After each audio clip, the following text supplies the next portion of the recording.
Upon gaining independence from Great Britain in 1966, the southern African country of Botswana was the second poorest country in the entire world.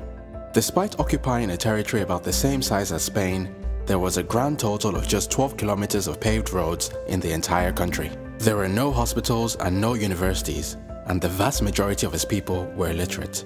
Even within the small educated population, only 22 people had attended university, and only about 100 more had graduated high school. The country had no formal economy, and most of its citizens depended on cattle herding and subsistence farming as their only source of income.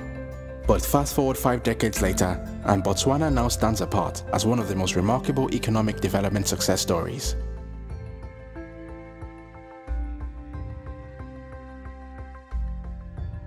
Botswana today is the world's largest producer of gem diamonds and is one of only a handful of middle-income countries in sub-Saharan Africa. Botswana's GDP per capita was recently estimated at just over $18,500, placing it on par with countries like Mexico and Turkey, and above Brazil and Iran. In the most recent Transparency International Corruption Perception Index, Botswana was ranked as the least corrupt country in Africa, posting a better score than South Korea, Italy, and China. Botswana is also Africa's longest-running multi-party democracy and is one of the most tolerant and peaceful countries in Africa. Although there's a long list of reasons why Botswana has been so successful, one of the most important factors was the visionary leadership of its first president, Sir Seretse Khama, the Botswana leader portrayed by British-Nigerian actor David Oyelowo in the 2016 film A United Kingdom.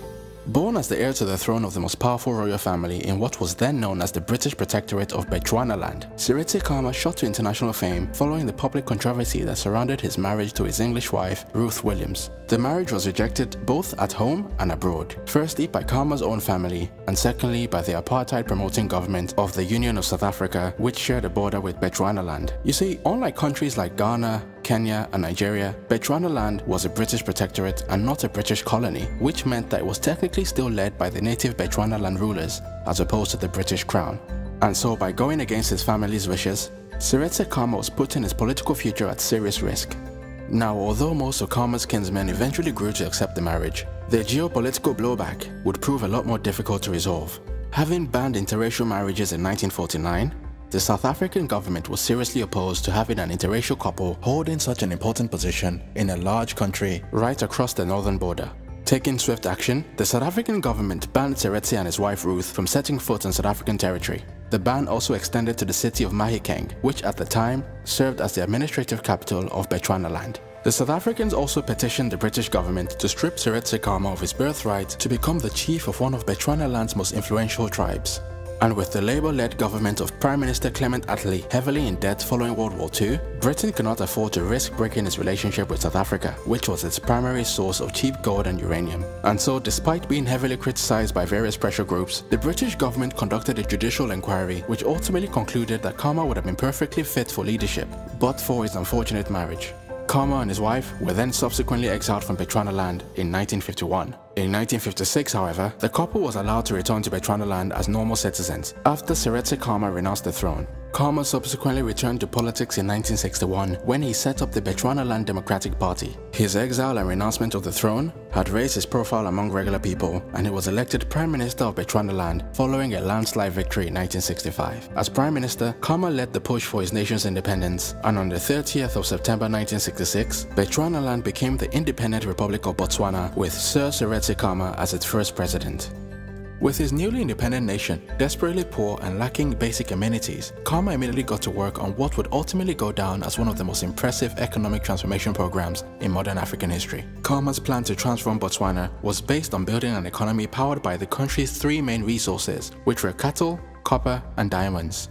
And while many other newly independent African governments would go on to see the resources become more of a curse than a blessing due to greed, corruption, and tribal infighting, Khama's government would be an exception to the general rule. In addition to implementing a very strong judicial and legislative system with effective checks and balances, Seretse Khama's economic policies would run contrary to the Marxist consensus amongst most of Africa's newly independent states, such as Kwame Nkrumah's Ghana and Sekou Touré's Guinea.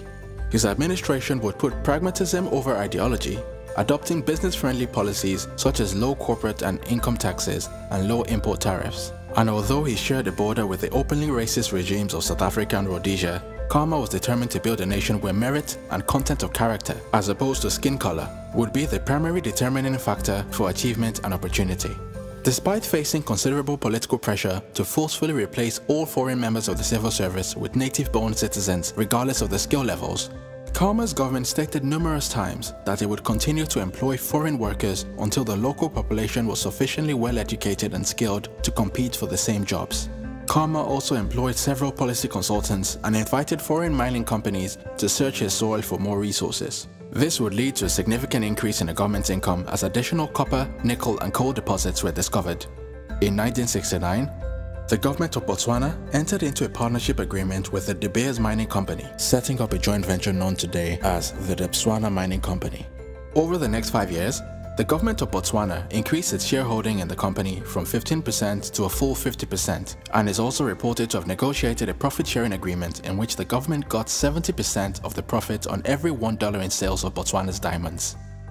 By the mid-1970s, Botswana was making so much money from its mining industry that the government was running at a budget surplus, and between the years of 1960 and 1980, Botswana was recorded as the fastest growing economy in the entire world. And thanks to its efficient and relatively corruption-free civil service, the Khama administration successfully invested its income into building the country's infrastructure and setting up free hospitals, public schools, and universities. In order to boost its meat industry, the government provided subsidies to cattle farmers, built slaughterhouses, subsidized treatment for livestock, and constructed cattle ranches. The Botswana Meat Commission was also created as the sole seller of beef in the country, responsible for setting prices and selling beef to the regional and international markets.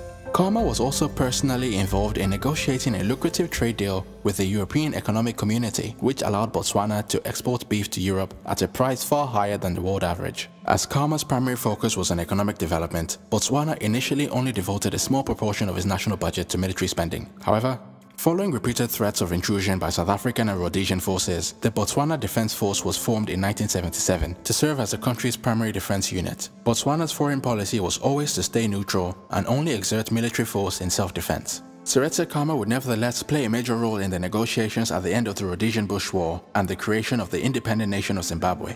He was also instrumental in the creation of the Southern African Development Coordination Conference, which later evolved into the Southern African Development Community, which is the leading intergovernmental organization working to boost economic cooperation among 16 African countries in Southern Africa. Khama's government would be hugely popular in Botswana, and its Botswana Democratic Party would go on to win 3 elections in 1969, 1974, and 1979. However, his strong and stable leadership would be tragically cut short, as less than a year after winning his 3rd election, he was diagnosed with pancreatic cancer. And on the 13th of July 1980, Sir Seretse Khama died in office and was succeeded by his vice president, Kwet Masiri.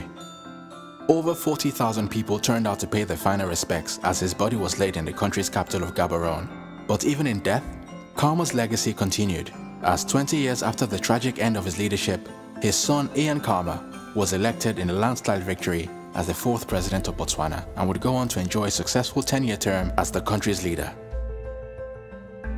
Although his achievements may never get the same level of recognition as other popular African leaders such as South Africa's Nelson Mandela, Ghana's Kwame Nkrumah, or Burkina Faso's Thomas Sankara, Sir Seretse Khama will forever be recognized and celebrated by the people of Botswana as one of the finest statesmen the continent has ever produced. Once again, it's KB Taiwo for New Africa. If you've enjoyed this video and would like to see more content like this, then please help support our growth by liking and sharing this video, and consider supporting us on Patreon at www.patreon.com/newafrica. Thanks again for all your support, and until next time.